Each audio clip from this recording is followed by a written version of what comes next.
ലൈവില് എല്ലാവരും കൂടെ അനീഷിനെ ഒറ്റപ്പെടുത്തിയിരിക്കുകയാണ് കേട്ടോ.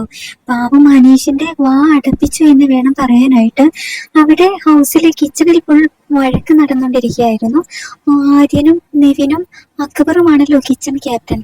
അവർ അവിടെയുള്ള മത്സരാർത്ഥികളുമായിട്ട് ഭയങ്കര വഴക്കടിച്ച്, ചുരുക്കി പറഞ്ഞ ബിഗ് ബോസിനെ രണ്ട് ഭാഗമാക്കി, അല്ലെങ്കിൽ രണ്ട് കിച്ചൺ വരെ ആയ അവസ്ഥയിലായിരുന്നു അവിടെ.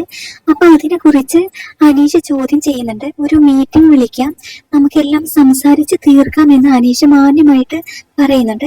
ആ സമയത്ത് അക്ബർ പറയുന്നുണ്ട്, ഇത് പുട്ടിന് മീറ്റിംഗ് വിളിക്കാൻ ഇതെന്ത് ചെറിയ പിള്ളേരൊന്നും അല്ലല്ലോ. വെസൽ ടീം അവരുടെ ഡ്യൂട്ടി നല്ല രീതിയിൽ ചെയ്യട്ടെ, വെസൽ നല്ല പോലെ ക്ലീൻ ചെയ്യാൻ അവരോട് പറ എന്ന് പറയുന്നുണ്ട്. അതിനുശേഷം നെവിൻ വന്നിട്ട് അനീഷിനോട് പറയുന്നുണ്ട്, 19 വയസ്സായില്ല, താടി മുടിയൊക്കെ നരച്ചില്ലേ, അവരോട് പോയി പറഞ്ഞൂടെ താങ്കൾക്ക് എന്ന് പറഞ്ഞുകൊണ്ട് നിവിനും വരുന്നുണ്ട്. അവസാനം അനീഷ് പറയുന്നുണ്ട്, ആര്യന് കുറച്ചെങ്കിലും വ്യക്തിത്വം ഉണ്ടെന്ന് ഞാൻ കരുതി, പക്ഷേ ഈ ആര്യന്റെ വ്യക്തിത്വം എനിക്കിപ്പോ മനസ്സിലായി എന്ന് പറയുന്നുണ്ട്. ആ സമയത്ത് ആര്യനും എല്ലാവരും കൂടെ, അക്ബറൊക്കെ കൂടെ നമ്മുടെ അനീഷിനെ ചീത്ത വിളിക്കുകയാണ്.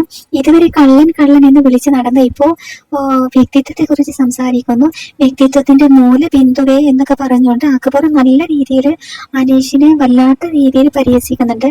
പാവം അനീഷ് അതോടുകൂടി സൈലന്റ് ആയിരിക്കുകയാണ്.